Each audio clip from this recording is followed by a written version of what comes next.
बिस्मिल्लाहिर्रहमानिर्रहीम अस्सलाम वालेकुम। हकीकत टीवी आपको चाइना इंडिया की एक एक एक्टिविटी जो मीडिया पर नहीं भी आती उससे भी आगाह करता आ रहा है, और जो पाकिस्तान के खिलाफ इंडिया के अंदर ग्राउंड पूरी बन रही है उससे भी आगाह करता आ रहा है कि हालात इस वक्त मुकम्मल तौर पर बिल्कुल कंट्रोल से बाहर जा रहे हैं और इंडिया ने इस जंग में पाकिस्तान को हर सूरत घसीटना ही घसीटना है। हाल ये पैदा हुई है कि आज अमित शाह वजीर दाखिला जो इंडिया के हैं, उन्होंने ऐलान किया है कि पाकिस्तान पर किसी भी वक्त अब सर्जिकल स्ट्राइक हम कर सकते हैं, और पाकिस्तान पर सर्जिकल स्ट्राइक बिल्कुल इसी तरह होगा जिस तरह हमने पहले किया है। और साथ क्लियरली उन्होंने कहा है कि जाहिर सी बात एक वजह बयान कर रही है कि जी पाकिस्तान ने अगर दहशतगर्द भेजना बंद ना किए तो तैयार रहे, हमारी फोर्सेस किसी भी वक्त पाकिस्तान में सर्जिकल स्ट्राइक करके बदला लेंगी। इस वीडियो की अहम डिस्कशन चलती रहेगी, लेकिन इससे पहले आप वीडियो को लाइक करें, हकीकत टीवी को सब्सक्राइब कर लें और बेल आइकन पर ज़रूर क्लिक करें। असल में ये हुआ क्या है, एक रिपोर्ट कौन सी मंजरेआम पर ऐसी आई है जिसके बाद आज ओपनली उन्होंने धमकी दे दी है कि पाकिस्तान पर सर्जिकल स्ट्राइक करेंगे। सूरत हाल ये पैदा हुई है कि भारत के इंटेलिजेंस इदारों ने रिपोर्ट दी है इंडिया के प्राइम मिनिस्टर मोदी को और उनकी फौज को भी कि आप तैयारी रखें, मार्च तक चाइना के साथ आपका एक बड़ा एडवेंचर हो सकता है। और इस दफ़ा हालात इतने ज़्यादा ख़राब हैं कि चाइना ने अपना लाइन ऑफ कम्युनिकेशन पूरी तरह चेंज कर लिया है। चाइना अब आगे बढ़ना चाह रहा है और आगे बढ़कर उसने इलाके हमारे लेने हैं, और इस दफ़ा उसने इंडिया को कहा है कि अगर तुमने इलाके छोड़कर नहीं जाते, ख़ास तौर पर अरुणाचल प्रदेश, लद्दाख और उत्तराखंड, ये तमाम जगहों से अपने अपने इलाके छोड़कर नहीं जाते, तो हम पूरी तरह तुम पर हमला करने के लिए तैयार हैं। अब चाइना की स्ट्रेटजी अगर आपको नहीं समझ लगेगी तो आपको ये नहीं पता चल सकेगा कि पाकिस्तान पर हमला क्यों किया जाना है, और ये पूरी तैयारी कर चुके हैं। आप देखिए, उन्होंने पिछले काफ़ी दिनों से पाकिस्तान के मीडिया में खबर नहीं आ रही, हकीकत टीवी आपको आगाह करे, वो कई लोगों को पकड़े हैं, बार बार कह रहे हैं हमने आईएसआई का एजेंट पकड़ लिया, उन्होंने अपने 5 फौजी मरवा दिए, अब साथ उन्होंने तालिबान पर इल्ज़ाम लगा दिया। अब अमित शाह ने जो बात की है उसका बैकग्राउंड ये है कि चाइना ने आज से 60 साल पहले एक पॉलिसी बनाई थी। चाइना के लीडर माओ ने कहा था उस वक्त, जो इनकी पॉलिसी थी कि हम लोग ये शायद समझते हैं कि कश्मीर हमारा मसला है। ये आपकी बहुत बड़ी गलत फहमी है। कश्मीर को चाइना ने भारत से अलग करना है, ये बात समझ ले। माओ ने उस वक्त पॉलिसी बनाई थी कि 3 हमने सेक्टर्स हैं जो भारत को तोड़कर भारत से लेने। एक उन्होंने कहा था वेस्टर्न सेक्टर है जिसके अंदर लद्दाख आता है, जम्मू और कश्मीर आता है, जिसके ऑपोजिट चाइना का शिनजियांग सूबा है। अब आप देख लें कि इसके बाद वेस्टर्न तिब्बत है या मिडल सेक्टर जिसको आप कह सकते हैं, उसमें इंडिया की जो स्टेट आती है हिमाचल प्रदेश और उत्तराखंड, ये भी उन्होंने लेनी है जो तिब्बत के ऑपोजिट है। फिर लास्ट में आता है ईस्टर्न सेक्टर जिसमें इंडिया का अरुणाचल प्रदेश है।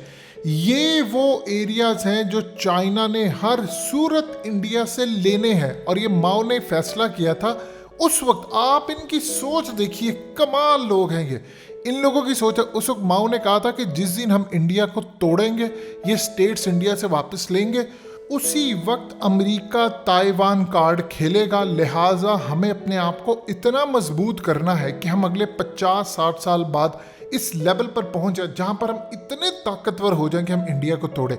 अब वो वक्त आ गया है कि चाइना इतना ताकतवर हो गया और उन्होंने अपनी इस पॉलिसी को आगे लेकर चलना है। इंडिया के अंदर सिर्फ और सिर्फ अगर किसी ने सही मायनों में चाइना की स्ट्रेटजी के खिलाफ जाने की कोशिश की थी तो वो इंदिरा गांधी थी। ये मोदी जैसों के बस की बात नहीं है। देखिए, राहुल गांधी समझता है चाइना के मसले क्या है। इंदिरा गांधी उस वक्त जाहिर सी बात है उसकी दादी थी, उसने ये तमाम मामले समझे। वो इतनी चालाक औरत थी कि उसने पाकिस्तान को तोड़ दिया, बांग्लादेश तोड़ने का उसको मौका मिला, उसने तोड़ दिया।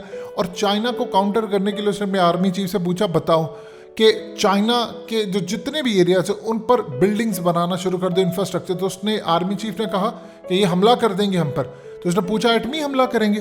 उसने कहा एटमी हमला नहीं करेंगे, वैसे जंग कर दे। उसने कहा जो होता कर लो, जंग होती है कर ले। उसके बाद फिर ना इंदिरा गांधी रही, राजीव गांधी उसके बाद आया, लेकिन उसके बाद से अब तक किसी भारत के शख्स को नहीं पता कि चाइना का मसला सॉल्व कैसे करना है। अब ये काम क्या कर रहे हैं? देखिए, चाइना ने इनसे कभी भी डिमार्केशन नहीं की, ये कभी भी इनसे कोई एग्रीमेंट प्रॉपर नहीं किया कि तुम्हारा लैंड इतना है, हमारा इतना है, हमारा इतना है। ये कहते हैं 3400 किलोमीटर है एलएसी, वो कहते हैं 2000 है, अब वो कहते हैं 2000 में भी बाकी हमारा है। अब ये काम क्या कर रहे हैं कि इनको किसी को नहीं पता कि चाइना की पॉलिसी क्या है। चाइना इतना ताकतवर हो गया है कि कल उसने कहा है कि आप भूल जाना कि अगर आप ये समझ रहे हैं कि जापान और अमेरिका का मामला हमारे साथ लड़ाई का होगा तो हम भारत को छोड़ देंगे।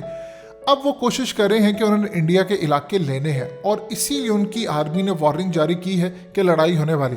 अब जब उधर लड़ाई हो रही है तो अमित शाह ने बयान, जाहिर सी बात है इन्होंने लड़ाई पाकिस्तान के साथ करनी है, वो पाकिस्तान को इस जंग में घसीटना चाहते हैं। इंडिया को एक चीज समझ नहीं आ रही, जितना ये जापान और अमेरिका के करीब जाएंगे उतना चाइना भड़कता है, उतना चाइना इनके खिलाफ होता है। अब इन्होंने फैसला कर लिया क्वाड का और ये तमाम चीज़ों का। अब मोदी जब गया है वहाँ पर तो वो चाइना को ये बात हजम नहीं हुई, चाइना को गुस्सा था कि क्वाड का वहाँ पर सिलसिला हुआ, वो तो चाइना को कंटेन करने आ रहे। लिहाजा चाइना ने इनको जो अभी हालिया टॉक्स हुई हैं वो फेल हो गई।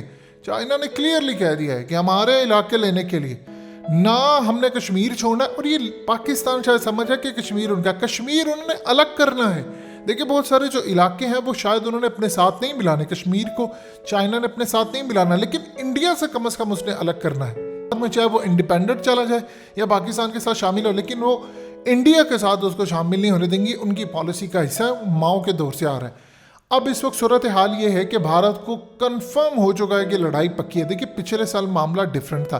उस वक्त चाइना कह रहा था जो नई चीज़ है उसका स्टेटस को लो, चाइना टाइम ले रहा था ताकि मैं पूरा अपना वहाँ पर एयर बेसिस बना लूँ। अब चाइना ने इतनी एयर बेसिस बना ली है, चाइना ने हेलीपैड, वहाँ पर उनके मिसाइल सिस्टम सब वहाँ पर आकर उसने डिप्लॉय किया है।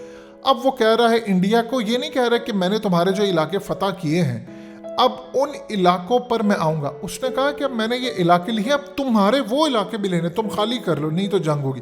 अब इंडिया काम क्या करे, उसने पाकिस्तान की जंग में घसीटना है, इन्होंने एक हमला करवाना है। याद कीजिए ग्लोबल ट्रेंड की वो रिपोर्ट जो 4 महीने पहले रिलीज हुई थी, जिसमें कहा गया था इंडिया पाकिस्तान की खूनखार जंग होने वाली है, जिसमें एक हमला होगा और फिर उस हमले के बाद सब कुछ तितर बितर हो जाएगा और जंग शुरू हो जाएगी। असल में वो जाली हमला है। अब भारत की स्ट्रेटजी ये है कि चाइना के साथ तो वो लड़ नहीं सकते, जवाब उन्होंने चाइना को नहीं देना। आप ये देख लें कि मोदी पर इस वक्त गुफ्तगू ये की जा रही है, राहुल गांधी निकल आए हैं, उसने कहा इस बंदे को पकड़ो, ये किस तरह काम कर रहा है। यानी आप सोच लें कि मोदी ने 4 किस्म के झूठ बोले। जुलाई 2021 में मोदी ने कहा चाइनीज फोर्स डैम चौक में आई और उसके बाद आके उन्हें बेसिस बनाई। मोदी ने कहा कोई मसला नहीं।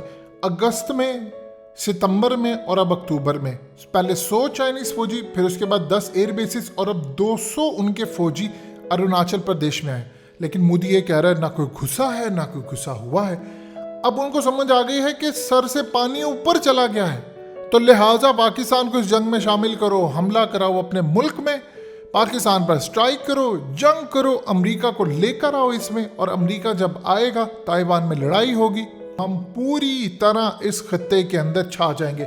ये उनका इस वक्त का प्लान है, क्योंकि उनको पता है कि जितना ज़्यादा तालिबान वहाँ पर मजबूत होंगे ये हम पर चढ़ाई करेंगे। ना वो ग़ज़वा हिंद भूले हैं ना पाकिस्तानी भूले हैं। सो लिहाजा अमित शाह की जो धमकी है वो पाकिस्तान पर आज नहीं तो कल उन्होंने हमला करने के लिए आना ही आना है। हकीकत टीवी को सब्सक्राइब करना मत भूलें, वीडियो को लाइक करें, शेयर करें और कमेंट सेक्शन में अपनी राय का इजहार ज़रूर करें।